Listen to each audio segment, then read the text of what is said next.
হচ্ছে কেবলা 3 মসজিদ, যেখানে এখন আসরের আজান হইতেছে। আগে আমরা যে আল আকসার দিকে ফিরে নামাজ পড়ানো হইতো, পরবর্তীতে এই মসজিদ এর কেবলা ঘুরানো হয়। আর এই সেই মসজিদ, এটাই বলে কেবলা 3। এই মসজিদকে কেবলা 3 বলে। এখানে সবাই 2 রাকাত নফল নামাজ এবং ওয়াক্ত নামাজের টাইম হয়েছে, যেহেতু আমরা ওয়াক্ত নামাজ পড়বো।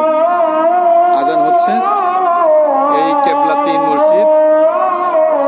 আল্লাহ সুবহানাহু তাআলা যেখানে কেবলা ঘোরানো হয়েছে, মানে যে আগে আল আকসার দিকে, যে ফিলিস্তিনের দিকে আল আকসার দিকে হয়ে নামাজ পড়তো মানুষ, পরবর্তীতে কেবলা মক্কার দিকে ফিরে নামাজ পড়ে এসব টুরিস্ট যারা এখানে দেখতে আসে। আল্লাহ হাফেজ।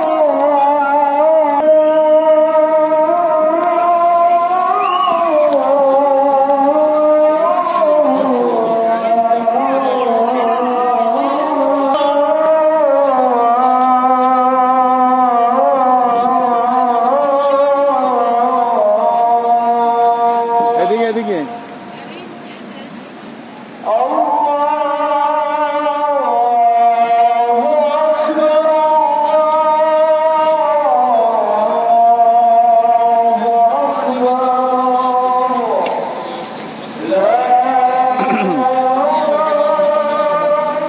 কেবলা 3 এই মসজিদ, এখানে কেবলা পরিবর্তন করা হয়েছে।